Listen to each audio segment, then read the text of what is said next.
Les pertes en vie humaine, y compris des femmes et des enfants, causées par des affrontements entre des groupes armés et d'actes délibérés de violence sont intolérables.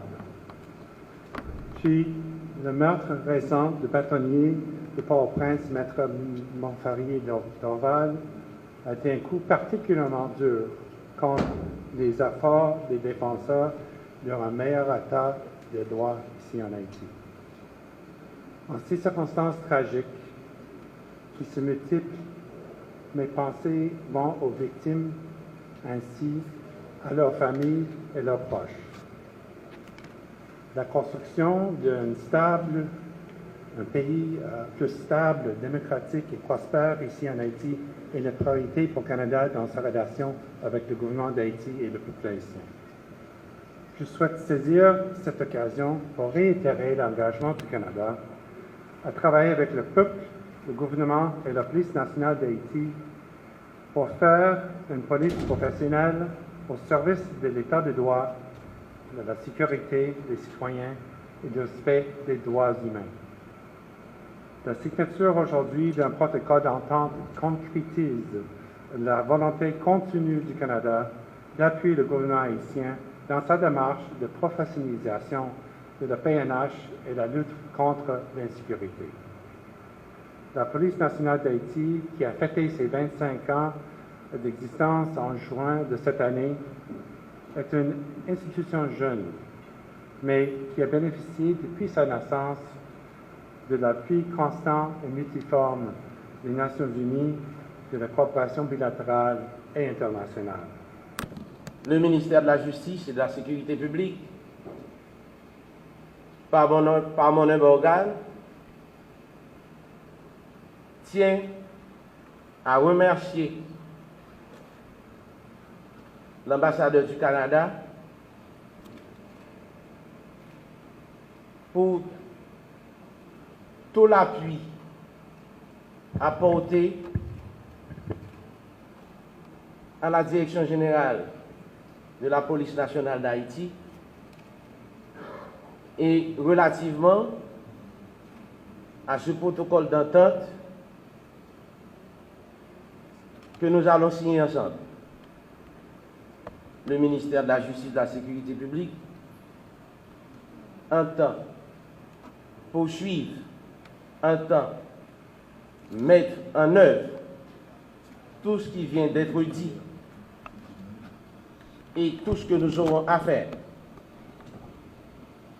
pour pérenniser la collaboration qui existe entre le Canada et Haïti. Nous avons dit.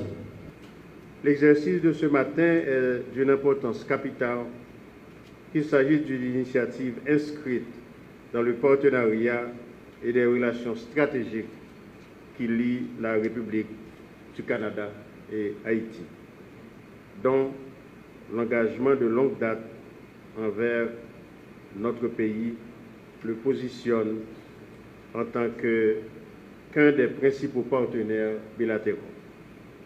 Je souligne également que la République d'Haïti est l'un des plus grands bénéficiaires de l'appui canadien dans les Amériques.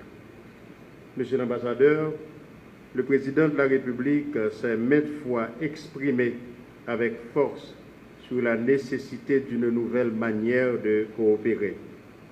Au-delà des discours, c'est par cet acte que les partenaires techniques et financiers peuvent nous convaincre et que nos priorités sont réellement prises en compte. Cette cérémonie d'aujourd'hui est un signal positif et un pas dans ce sens.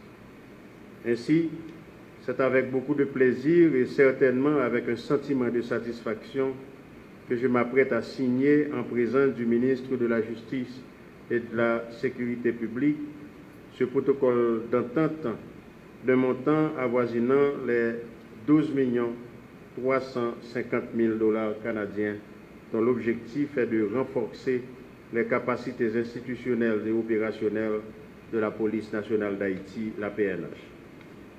La police ne symbolise pas seulement la force, mais également la justice, puisqu'elle est le plus souvent appelée à juger avant les juges. On comprend donc que les policières et policiers doivent être perçus et doivent être des femmes et des hommes de haute conscience. C'est dans cet esprit que le premier volet vise à veiller à l'intégrité du corps et lutter contre toutes les formes de corruption qui sévissent en son sein. Pour avoir une police professionnelle, il faut passer par le relèvement de l'institution et le relèvement entraîne la confiance de la population.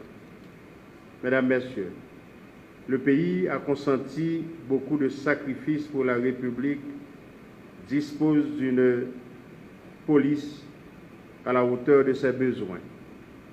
Depuis le processus d'entrée, la formation jusqu'à la carrière de ces candidats devenus policiers. C'est dans le but de préserver les acquis que le second volet du projet s'investira dans une meilleure valorisation des ressources humaines et matérielles de la PNH. Le projet entend ainsi contribuer à une gestion optimale des ressources humaines, condition sine qua non pour disposer d'un corps de police motivé et professionnel. Les ressources du projet interviendront également dans la dimension logistique afin de faire le meilleur usage des équipements à travers un plan de gestion approprié. Un montant d'$1 million canadien destiné au financement d'activités complémentaires à impact rapide est également prévu dans la seconde phase du projet.